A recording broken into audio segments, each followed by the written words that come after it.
Dice así, Hechos 4, versículo 5 en adelante. Estamos viendo el estudio de los Hechos, la iglesia en acción. Dice así, versículo 5. Aconteció al día siguiente que se reunieron en Jerusalén los gobernantes, los ancianos y los escribas. Y el sumo sacerdote Anás y Caifás, Juan y Alejandro y todos los que eran de la familia de los sumos sacerdotes. Poniéndose en medio, les preguntaron: ¿con qué potestad o a qué nombre habéis hecho ustedes esto?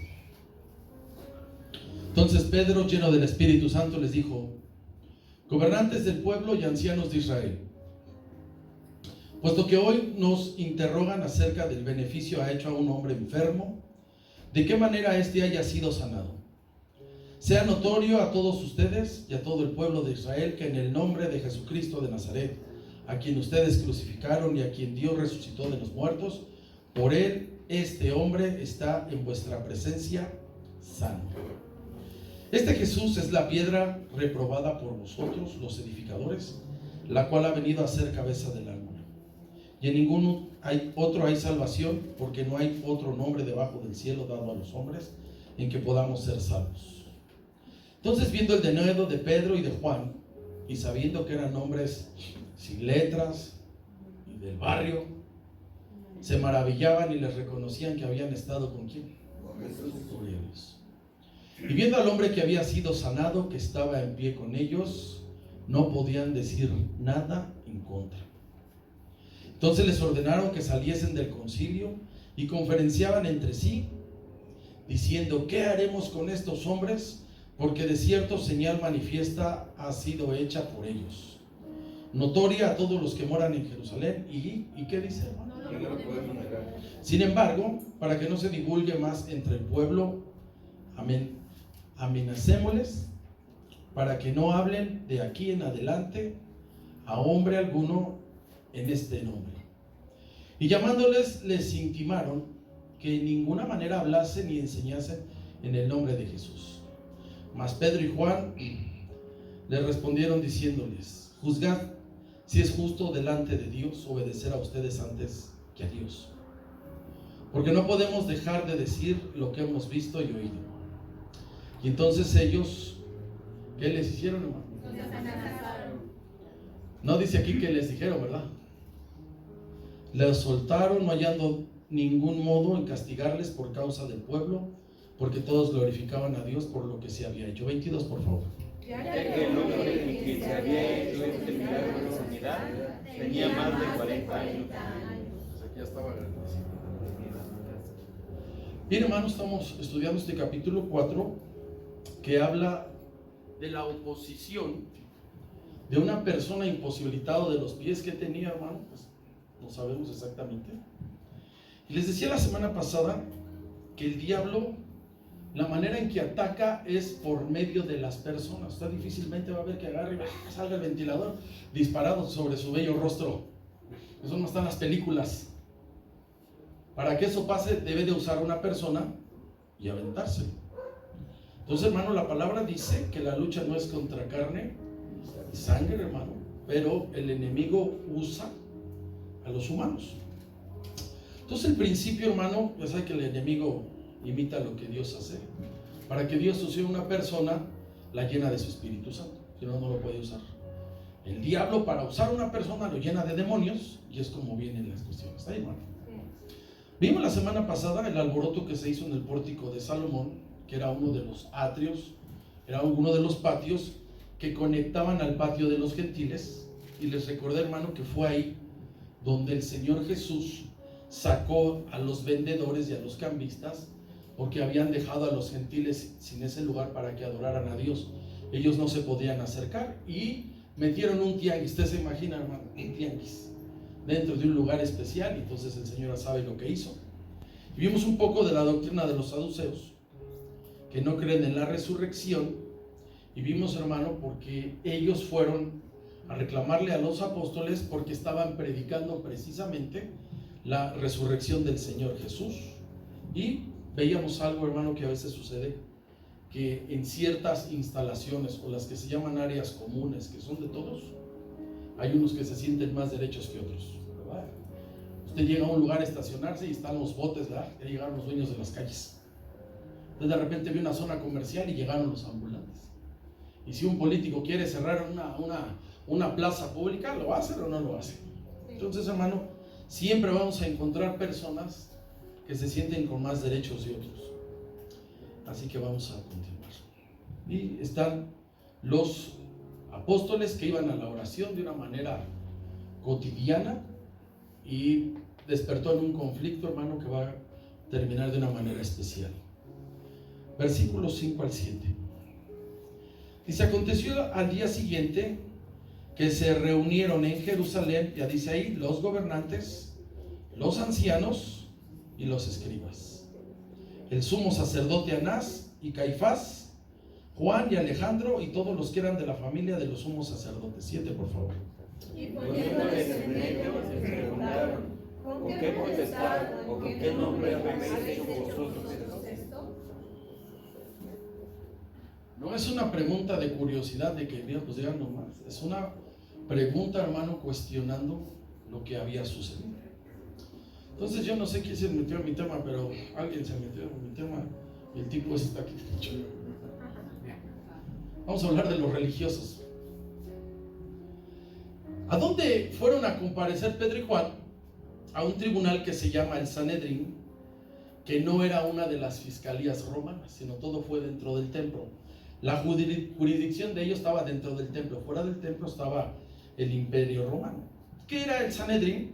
El Sanedrín es un tribunal, es el tribunal de las personas que son extremadamente religiosas y son los que estaban vigilando que no se levantaran falsos maestros o falsos profetas.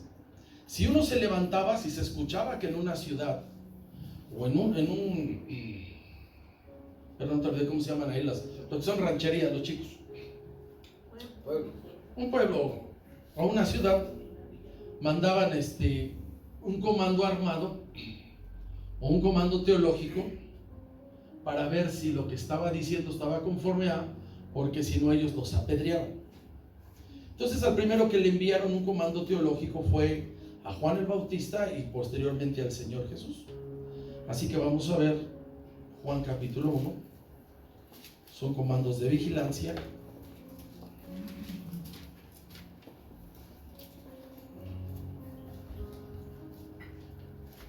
Voy a ver si en la producción se oye el clic de la cámara.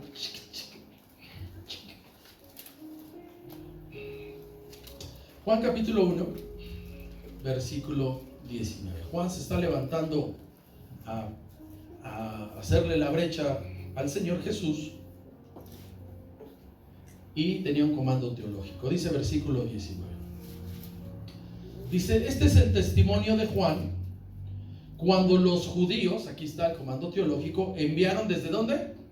De Jerusalén. Ahí estaba el partido político. Sacerdotes y levitas. Aquí están estos que podríamos decir que eran del gobierno espiritual, para que le preguntaran, ¿cómo decía la revista esa? ¿Tú quién eres? Confesó y no negó, sino confesó y dijo claramente que dice: yo no soy el Cristo. Y le preguntaron: ¿qué pues? ¿Quién eres tú, Elías? Y él dijo: no lo soy. ¿Eres tú el profeta? ¿Y qué dijo? No les quiso responder, pero sí sabía quién era. Y le dijeron: pues ¿quién eres? Para que demos respuesta. Y dice nuevamente: ¿a quién? A los del Sanedrín. ¿Qué dices de ti mismo? Y dijo: yo soy la voz de uno que clama en el desierto, enderezad el camino del Señor, como dijo el profeta Isaías. Y los que habían sido enviados eran, ¿quiénes dicen? De los fariseos. Ahí van saliendo ellos, porque eran judíos, hebreos, religiosos, pero estaban como partidos políticos. Y le preguntaron otra vez, le dijeron: ¿por qué pues bautizas si tú no eres el Cristo, ni Elías, ni el profeta? Juan le respondió: yo bautizo con agua, mas en medio de vosotros está uno a quien ustedes no conocen. Este es el que viene después de mí, el que es antes de mí, del cual yo no soy digno de desatar la correa del calzado. 28, por favor. Estas cosas sucedieron en Betábara, al otro lado del Jordán, donde Juan estaba Bien, ahí está comando teológico. Así le fue a Juan, fue vigilado de una manera exhaustiva. Y todo, hermano, desde un inicio. Juan empezó y luego se levantó el comando teológico. ¿De dónde? Del Sanedrín. Pero ¿sabe a quién le fue peor, hermano? Al Señor Jesús. Casi en todas las exposiciones que están en la Biblia se ven los comandos teológicos.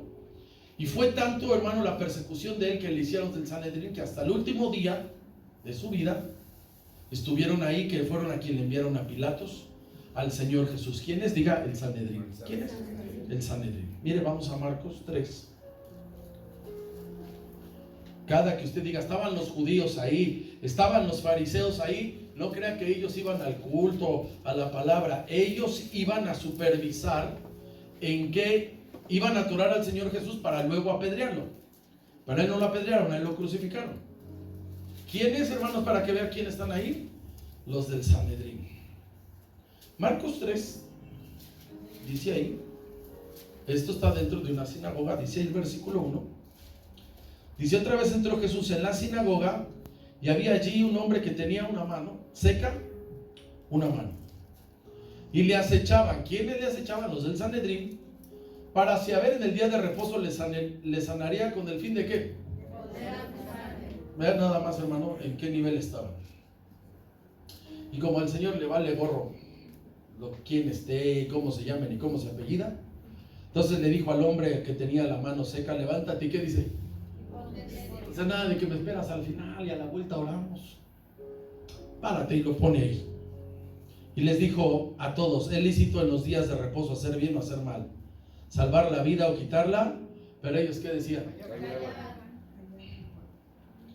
Y entonces, mirándolos alrededor con enojo, ¿usted cree que estaba el Señor así?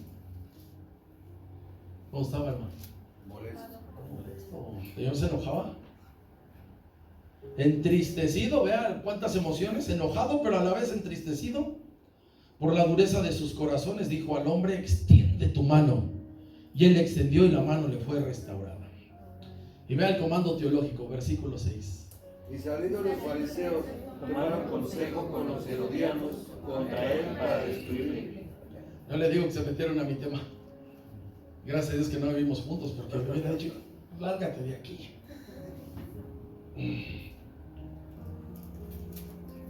Entonces, fíjese, hermano, aún bajo el dominio de Roma, el Sanedrín tenía autoridad dentro del templo, dentro de las sinagogas, afuera no. El único que podía de alguna manera dictar sentencia de muerte era el Sanedrín. Por eso, en el proceso del Señor Jesús, que es injusto, los religiosos, ya cuando no podían llegar a más, porque estaba prohibido por la ley, ya no podían dictaminar, los llevaron con sus cuates los romanos, porque ellos, entre los machuchones, como diría aquel, se llevan bien. Sábado y domingo la iglesia romana les casa, les confirma, les bautiza, las primeras comunidades de los ricones, ¿sí o no? ¿De los políticos, sí o no? ¿O nada más de los narcos? Entonces, fíjese, hermano, cuando había una situación dentro del templo, los únicos que entraban ahí eran los del Sanedrín, ellos los que tenían a cargo la policía. Por eso tenían guardias. Los versículos atrás, ahí se ve cómo llegó el guardia del templo. Entonces, hermano, ¿de qué estaba conformado el Sanedrín? Eran 71 ancianos, o 71 era como un partido político. Era el Frente Amplio opositor a la obra de Dios. Ay, qué bueno que nos habla de política. El sumo sacerdote en turno era el que rebanaba el queso ahí, o sea, era el presidente del Sanedrín. Y entonces, entre esos miembros, entre esos 71, había sacerdotes, había saduceos, había fariseos, había herodianos, había escribas. Ya lárgate, Alfredo, ya no te queda bueno.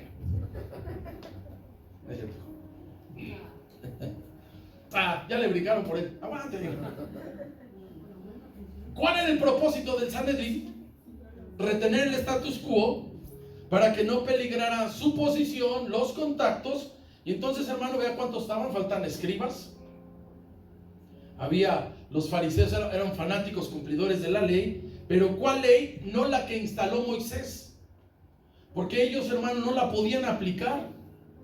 Preguntaban puros mandamientos básicos a ver qué era lo que sabía el Señor Jesús. No tenían otra revelación. Por eso cuando contestó uno bien, le dijo el Señor: no andas lejos del reino de Dios.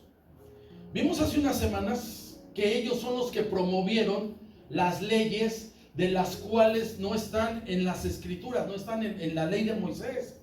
Hicieron mandamientos de hombres, como era el lavamiento de manos, vamos allá. Y hacer prosélito. ¿Qué es hacer prosélito? Es hacer los judíos sin que hayan nacido. El Señor les dijo, cuando es un prosélito, van mar y tierra, con tal de decir, estos se están uniendo a nuestra religión. Y les hacían su ceremonia. Mateo 15.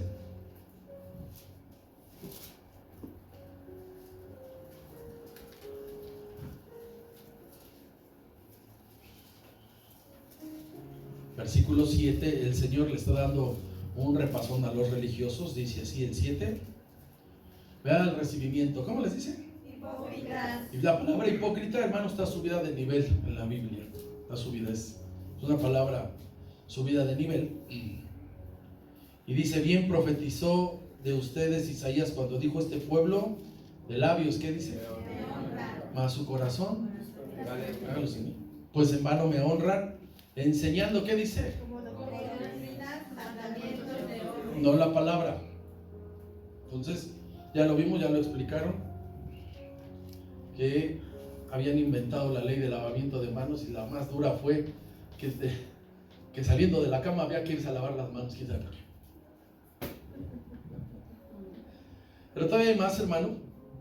Había algunos de los ancianos que eran respetados en la comunidad, o sea, aparte de los religiosos, los ancianos, o sea, el traer esas chispitas que se pintan las mujeres, no vuelta a ver a nadie. Uno está envejeciendo con dignidad, uno se deja que la ama, pero a las 15 días y ya andan viendo a ver qué menjurje se ponen para que no se... Los ancianos dejaban ver sus, ¿qué, hermano? Las canas. Entonces a los ancianos los respetaban, y entonces estaba cargado el asunto de esos miembros que eran del gobierno del Sanedrín, que había ancianos y todos los saduceos, fariseos, los feos, todos los escribas.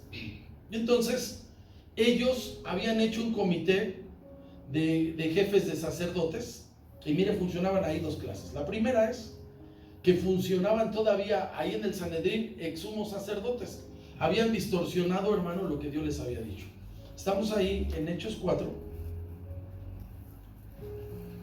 Habían distorsionado lo que Dios les había pedido. Dice versículos 5 y 6. Acuérdense que los dejaron un día en la cárcel pública. Aconteció al día siguiente que se reunieron en Jerusalén. ¿Quiénes dice ahí? Los ancianos y los escribas. Ahí están. Y el sumo sacerdote Anás y Caifás. Hay dos sumos sacerdotes. Ahorita le voy a señalar esto. Estaban Juan y Alejandro y todos los que eran ¿de dónde? La familia de los sumos sacerdotes. Entonces, hermano, para ser sumo sacerdote era uno, y hasta que se moría entraba el otro. Y entonces se ve que modificaron eso como Dios lo ordenó al principio, que empieza el sacerdocio, ser sumo sacerdote Aarón, y luego viene Eleazar. Y entonces, hermano, así tenía que ser. Aquí había dos sumos sacerdotes. Se ve que habían modificado. Mire, vamos al Antiguo Testamento. Cómo Dios lo ordena, que deben de estar funcionando el sacerdocio y el sumo sacerdote. Vamos a Números 20.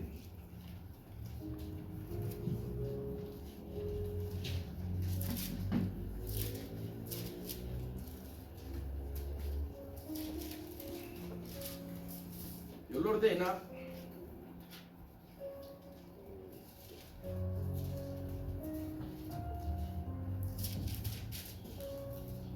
Capítulo 20, dice el versículo 22. Así estaba establecido. Dios levantaron, luego venía su otro hijo. Dice el 22 de Números. Y partiendo de Cades, los hijos de Israel y toda aquella congregación vinieron al monte Hor. Y Jehová habló a Moisés y a Aarón en el monte Hor, en la frontera de la tierra de Edom, diciendo: Aarón será reunido a su pueblo. ¿Qué quiere decir eso? ¿Se va a qué? Se va a morir. Pues no entrará en la tierra que yo di a los hijos de Israel, por cuanto fueron rebeldes a mi mandamiento, en las aguas de la rencilla. Toma a Aarón, ¿y a quién dice? Y hazlos subir al monte Hor. Dios va a hacer una ceremonia Iba a ser una transición.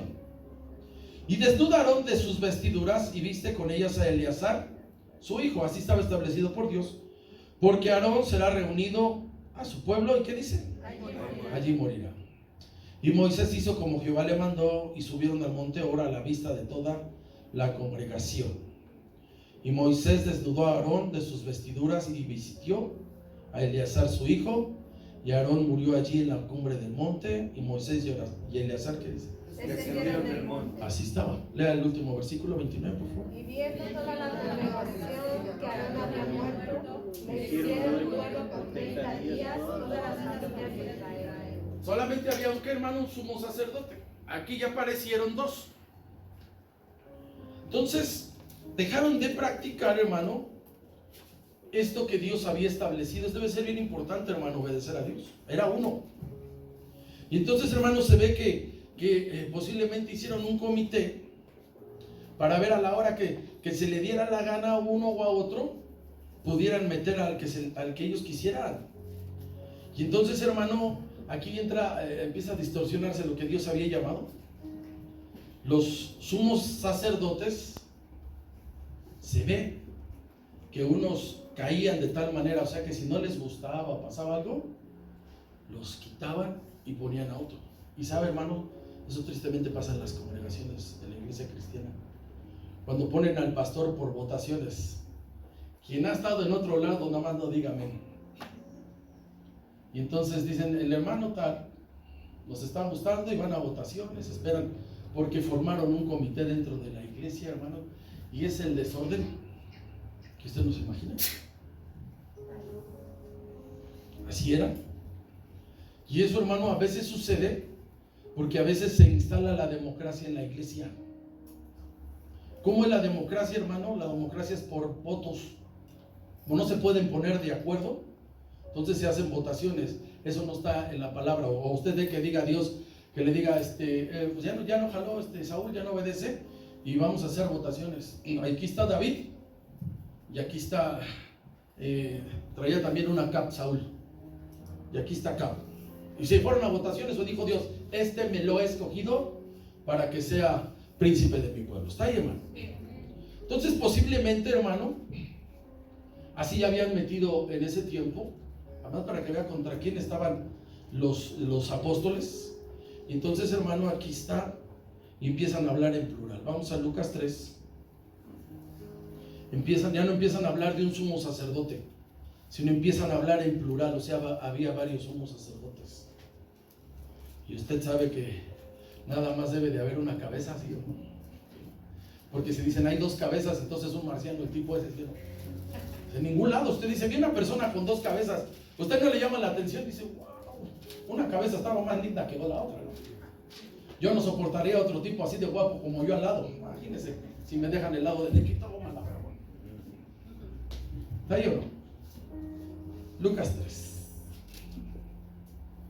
Versículo 2. Fíjese cómo está aquí hablando en plural, nomás para que vea, hermano, todo el desorden que había en cuestión de gobierno. Dicen 2. Y siendo sumos sacerdotes, no uno, dice, ¿cómo, hermano? Dos, en plural. Anás y Caifás, ahí está. Vino palabra de Dios a Juan, hijo de Zacarías. Ahora vamos al 11 de Juan.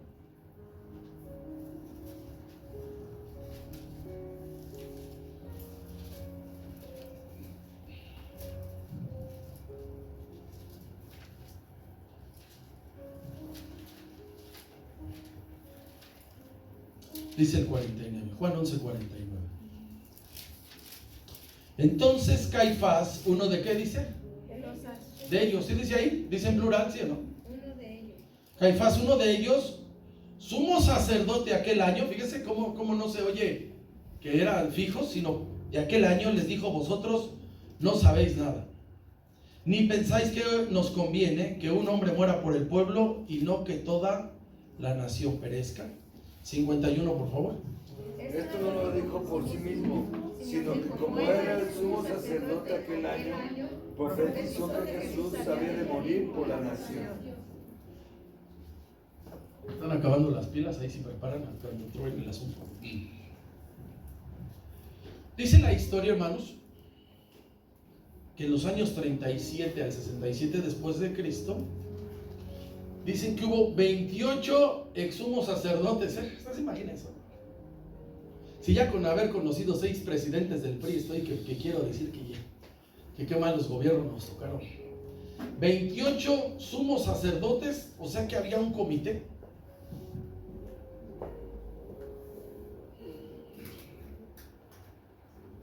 Y entonces los ponían y los quitaban, y aunque no estuvieran en funciones ministrando, seguían siendo parte de la junta que le estoy hablando del Sanedrín, o sea, todavía opinaban. Lo mismo que muchos hacen. No sé si usted ha oído estos términos, cuando dicen, ¿qué cosa de Salinas? Que Salinas sigue moviendo al país. Ese viejo anda en otro país y dice, no, es cosa de Calderón. No hay de eso. O sea, que todos esos ex andan moviendo el asunto. ¿Está ahí, hermano? O cuando dice, no, es que hubo una situación y vino el expresidente tal. Así estaba el Sanedrín, exsumos sacerdotes, y contabilizaron 28 en 30 años. La segunda clase que había es que habían dejado de colocar el sumo sacerdocio como Dios lo había dicho. Dios ordenó así, hermano, que de la tribu de Leví hubiera sacerdotes, y nada más de la familia de Aarón hubiera el sumo sacerdote, y que de ahí se vinieran todos. Y todo eso lo quitaron. Y entonces, hermano, eso se pone bien difícil ponerse de acuerdo. Si dice la palabra, si tan solo 2 se ponen, ¿qué, hermano? De acuerdo. O sea, imaginen, entre más difícil. Mire, queremos cambiar de color aquí. Y quería yo hacer una junta y decir, hermano, ¿usted por cuál vota? Y digo, o sea, no, eso lo dijeron en la radio, ¿va? ¿Y por cuál vota? Lo estoy pensando, vayan a salir con un morado con bolas amarillas.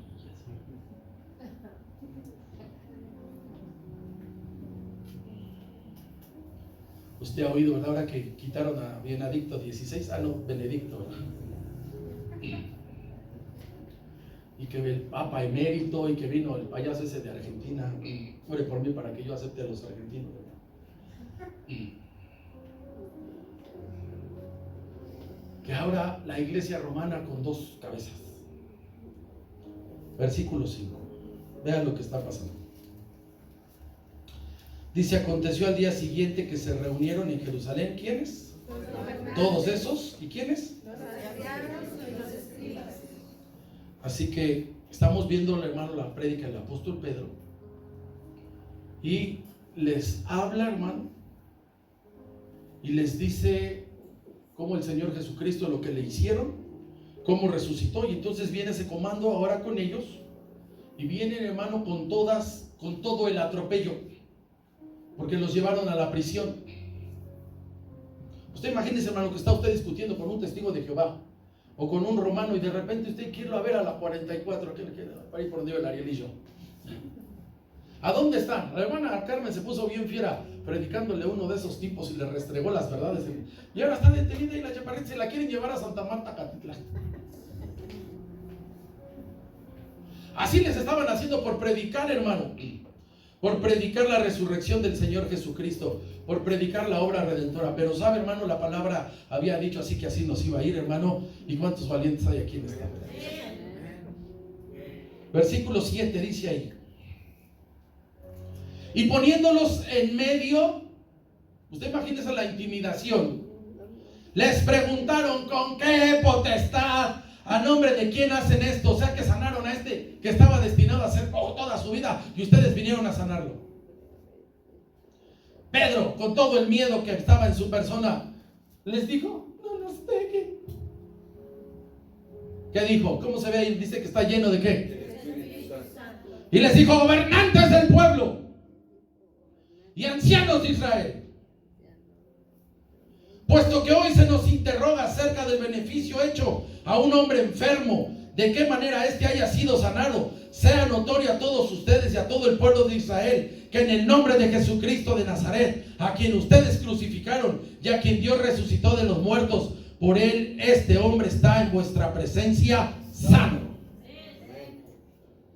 Este Jesús es la piedra reprobada por los edificadores, la cual ha venido a ser cabeza del ángulo. 12, por favor.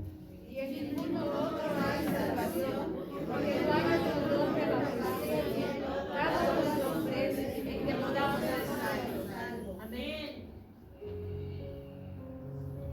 Qué privilegio, hermano, poderle predicar a alguien con tal influencia. Cuando hay personas que se dice que practican el cristianismo y usted nunca los ve, ¿verdad? Dice la Santísima Hermana Yuri, me va a presionar, pero fue a cantarles a los niños de no sé dónde el osito panda. ¿De qué le sirve su vocerrón que tiene, sus influencias, su dinero? Si no se atreve a decir, estuvo cantando, ya dice que cansa, como los quieran clasificar, religiosos, cristianos, los cánticos. ¿Cuándo ha oído eso?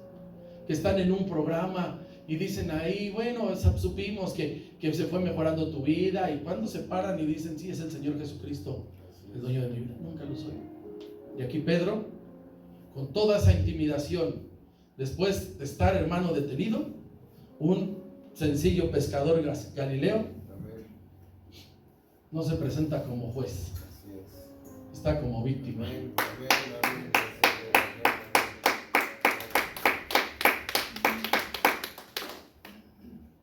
Pero sorpresa, esa víctima estaba lleno del Espíritu Santo. No se hacía la víctima como 2-3, no se hacía la víctima, Él es una víctima, pero esta víctima se sabe defender.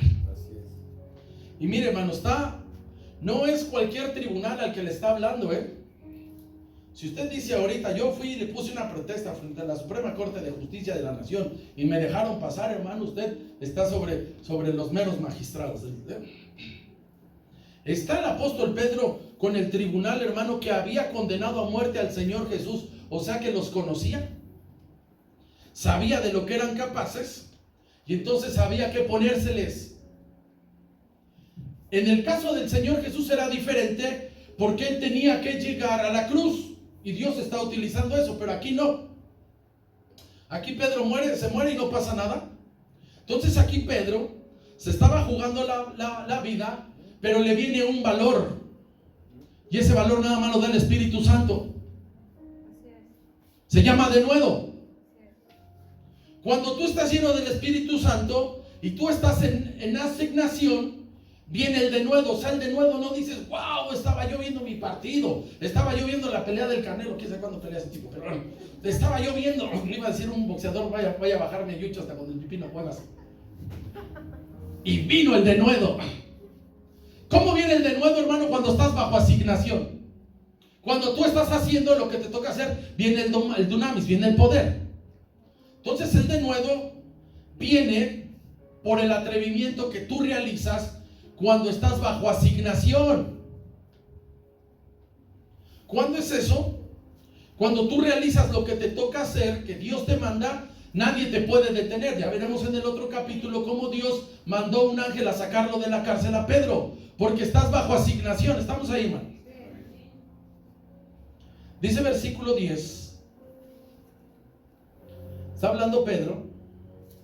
Sean notorios a todos ustedes y a todo el pueblo de Israel, que en el nombre de Jesucristo de Nazaret, y les dice ¿qué? Si se acuerdan, ¿verdad, muchachos? Hace tanto tiempo. Y a quien Dios resucitó de los muertos. Y está Pedro, hermano, hablando de la resurrección. Por él, este hombre está en vuestra presencia. ¿Y cómo está, hermano? Sano. Las señales, hermano, callan boca. Este Jesús es la piedra reprobada por ustedes, los edificadores, la cual ha venido a ser la cabeza del ángulo. O sea, el cimiento del reino y del pueblo de Dios es Jesucristo. Y mire, hermano, tremendo versículo que tenemos en nuestra vida. Por si algún día usted dice, quiero poner un rótulo en mi casa, quiero poner una calcomanía en mi coche, quiero poner un texto y pagar algo, hermano, lea usted el 12. Y en ningún otro hay salvación, porque no hay otro mundo bajo el cielo dado a los hombres en que podamos ser salvos.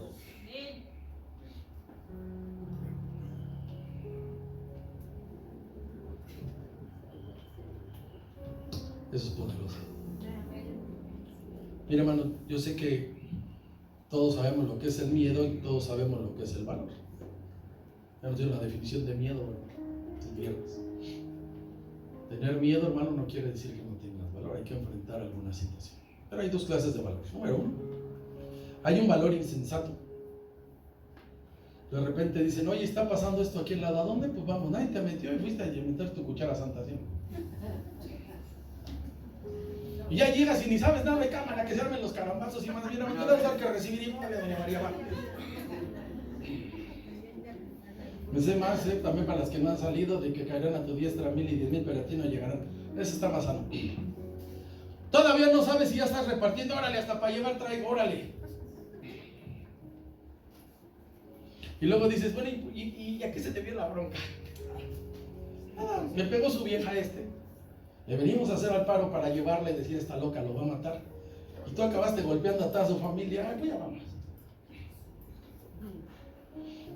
Hay otra clase de valor y está más elevado. Cuando estás consciente. Cuando tú eres consciente del peligro, ya no te dejas intimidar, ¿verdad? Ayer platicaba en la dominical, hubo una experiencia. No sé si al azotar la puerta le baja el vidrio y le dice, de todos modos, que Dios te bendiga y que conozcas al Señor Jesucristo, porque el diablo está vencido. Hay varias clases de valor, ¿sí o no? El apóstol Pedro tiene esta clase de valor. Dio muestras que por el reino da todo, que por el reino das tu vida. Y esto, hermano, es algo que no te van a poder entender muchos. Cuando tú dices, yo dejo esto por servir a Dios y por seguir a Cristo, la pregunta sería en esta tarde, ¿cuál es tu valor? O sea, explotas, repartes trancazos, repartes insultos y dices que va, te traigan a quien quieran, al perico, va. O está el otro, hermano, donde dices, yo sé que esto, corro el riesgo en mi trabajo, corro el riesgo en la escuela, corro el riesgo en la empresa, corro el riesgo, pero por Cristo todo. A veces los deportistas, ¿verdad?, son un poco más atrevidos que los artistas. Los deportistas hay unos que sí, se quitan la playera, los entrevistan, pero los de la farándula, hermano, no digan, ay, Ernesto Carnalesio. Bueno, su nombre es Ernesto Vargas, porque es diputado. Se puso el D'Alessio porque vende más. ¿Y? ¿Hemos oído alguna iniciativa donde se les pare a los de la LGBT y diga sí, y que los señalen? No le conocemos nada al hermanito. Oye, el hermano Carnalimba, digo Calimba. Está Silicón Conde, bueno.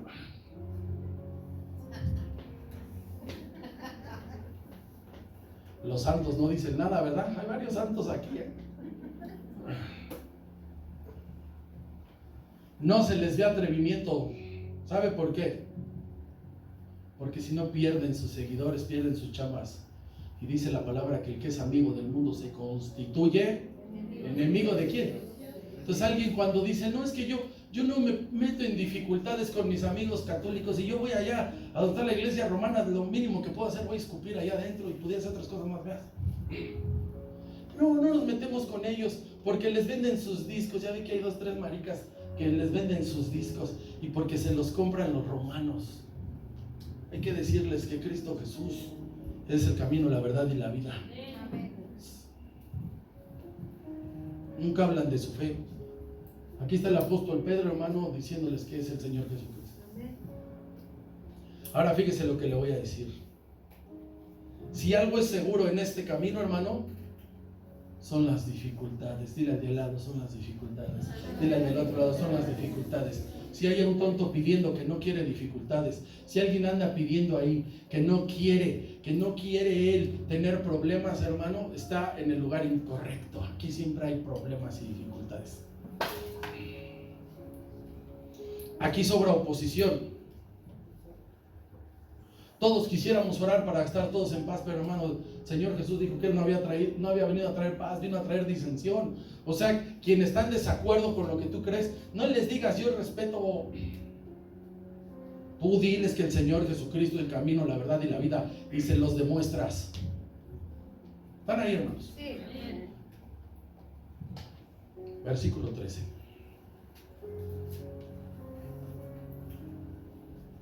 Me ayuda hasta el 22 alternado. Dice así: entonces, viendo el denuedo de Pedro y de Juan Y sabiendo que eran hombres sin letras y del vulgo, se maravillaban y les reconocían que habían estado con quién. Con Jesús. Gloria a su nombre. 14, por favor. Y viendo al hombre que había sido sanado, que estaba en pie con ellos, no podían decir nada en contra. Las señales tapan boca. Entonces les ordenaron que saliesen del concilio y conferenciaban entre sí, o sea, intercambiaban chismes para que se oiga más del barrio. 16, por favor. Diciendo, ¿qué haremos con estos hombres? Porque de cierto señal manifiesta ha sido hecha por ellos, notoria a todos los que moran en Jerusalén, y no lo podemos negar. Sin embargo, para que no se divulgue más entre el pueblo, amenacémosle para que no hablen de aquí en adelante a hombre alguno en ese nombre. 18. Y llamándolos les intimaron que en ninguna manera hablasen ni enseñasen en el nombre de Jesús. Mas Pedro y Juan respondieron y les dijeron: juzguen si es justo delante de Dios obedecer a vosotros antes que quién. De Dios. 20. Porque no podemos dejar de decir lo que hemos visto y oído. Ellos les amenazaron y les soltaron, no hallando ningún modo de castigarles por causa del pueblo, porque todos glorificaban a Dios por lo que se había hecho. 22. Ya que el nombre que se había hecho este milagro de sanidad tenía más de 40 años. O sea que ya estaba grandecito, ¿no?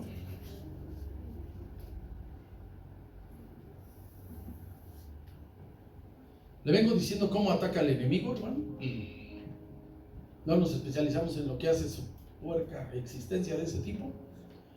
Pero ¿qué hace el enemigo? Usar a las personas. Por si un día dice, yo estaba aquí y vino el vecino, vino la vecina y pasó algo, hermano, no diga, ay, no es que son mis hermanos, es el diablo, hermano. Siempre. La culpa es infeliz. Aquí está. Ahora, ¿cuáles son los mayores ataques? Los mayores ataques son contra la obra de Dios, porque si alguien dice que en una esquina venden cerveza y en la otra está el diablo, no están de acuerdo, nada más que los clientes sí se los pelean. Pero el real ataque es contra la obra de Dios. ¿Está ahí, hermano? El ataque del enemigo tiene dos características, para que sepa cómo está el asunto. Número uno, ¿qué hacen, hermano? Número uno, despreciarte. Ustedes son de los aleluyas. Uy, son bien poquititas. Y son 80%, y así está de grande el infierno. Así como está de grande el cielo, así está de grande el infierno.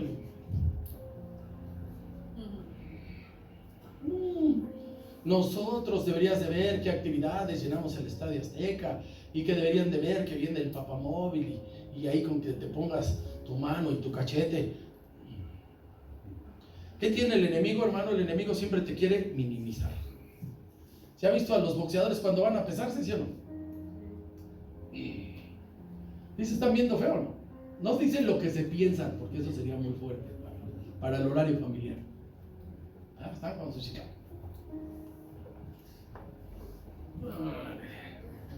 Traigo fito, carnal. ¿Usted se acuerda cuando estuvo Goliat gritando por 40 días improperios? O sea, no creo que decía, muchachos hebreos, buen día tengan ustedes. Hasta que David se enardeció y dice que cuando lo vio, dice que lo tuvo en poco y lo maldijo por sus dioses. Nuevamente, no podemos decir lo que él le dijo por el horario en el que estamos. Pero le han de haber dicho, tú y todos van hasta allá, de una vez. A eso sí lo entendieron. ¿Qué hizo David? ¿Agarró qué? Agarra la onda y... No le doy a un... ¿Qué hace el enemigo? Intimidarte. El desprecio es una expresión cobarde. El desprecio es fijarse en cosas menores. Estamos ahí en el 4:3. Usted conoce la historia de Goliat. Muchos no tienen que habían pasado por ahí porque estaban chavitos.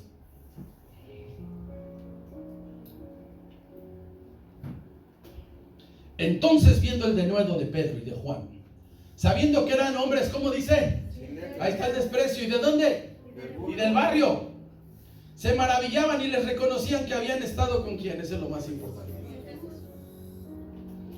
Aquí dice, los del Sanedrín decían que eran hombres sin qué, hermano, del vulgo. Cuando alguien te quiere bajar, te dice, ¿de dónde es este tipo? Ay, no, esos son los pirrones.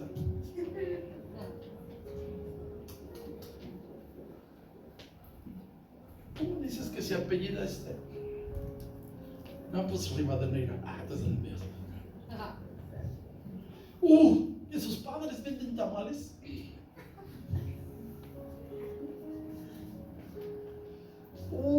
No venden tamales.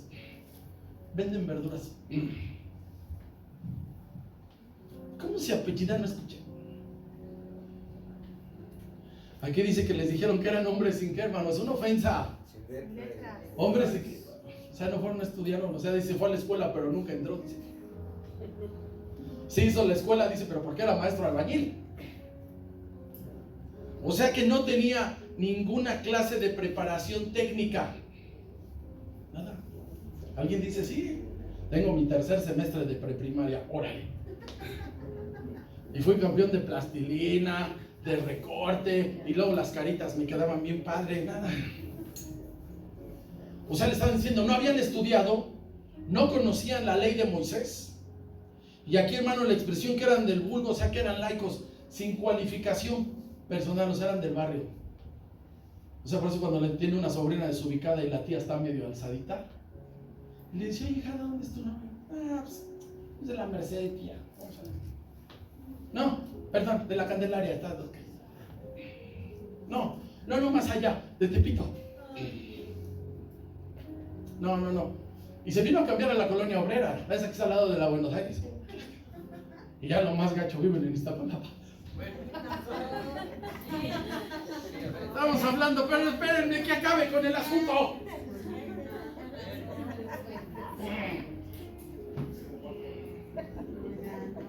No me diga que nunca ha visto o oído eso. Cuando ya aquella se aprovechó y el marido más o menos le ha ido bien y... Nomás para que vea con quién estaban.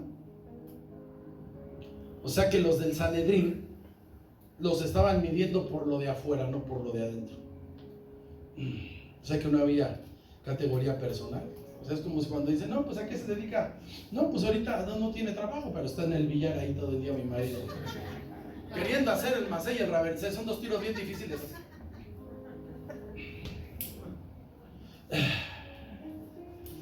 Ojo.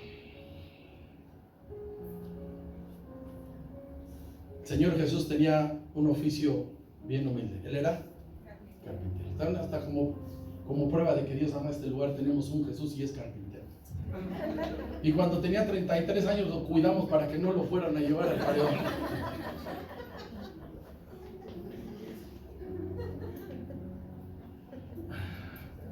Entonces a veces las personas sencillas o los que sí fueron a la escuela o que nacieron acomodados, ¿sí tratan mal a las personas? Sí. Yo un día vi cómo salió un judío y maltrató a la secretaria y la maltrató bien feo. Dijo, cuando es rápido, es rápido. No. Quien tiene a Cristo en su corazón tiene una dignidad muy alta que no te la da la universidad, hermano. O sea, cuando alguien dice, ¿tienes estudios puros teológicos? No sé si sirven hasta ahora. No sé si sirven. Pero lo que yo enseño, no lo enseñan allá. Aquí dicen, ¿qué les enseñan aquí? Cómo conocer al Señor Jesucristo, el Salvador, la vida eterna, la vida espiritual y que vas al cielo. Allá no lo conocen. Así alguien dice, es que fue a la Cámara de Comercio y estuvo en tales universidades como en los Mártires de Almoloya de Juárez. No, pues no. ¿Quién le aplaude a Cristo, hermano? Ay. La escuela es el Espíritu Santo, dicen, ¿en qué instituto estás? En el BOA, dice Biblia, oración y ayuno. ¿Cómo la ve? Eso lo acabamos de inventar. En segundo lugar, hermano, fíjese qué hacen los del Sanedrín. Recurrieron a amenazas. Y usted sabe que una amenaza no es de una persona valiente. El valiente no te amenaza, te da. Cuando alguien dice, lo voy a dejar, El que lo va a dejar, agarra y se larga. No le voy a hacer esto y no le voy a hacer. El que está amenazando no lo va a hacer. El que no le va a dar dice, ahora te vas. Y ya dice hasta dónde.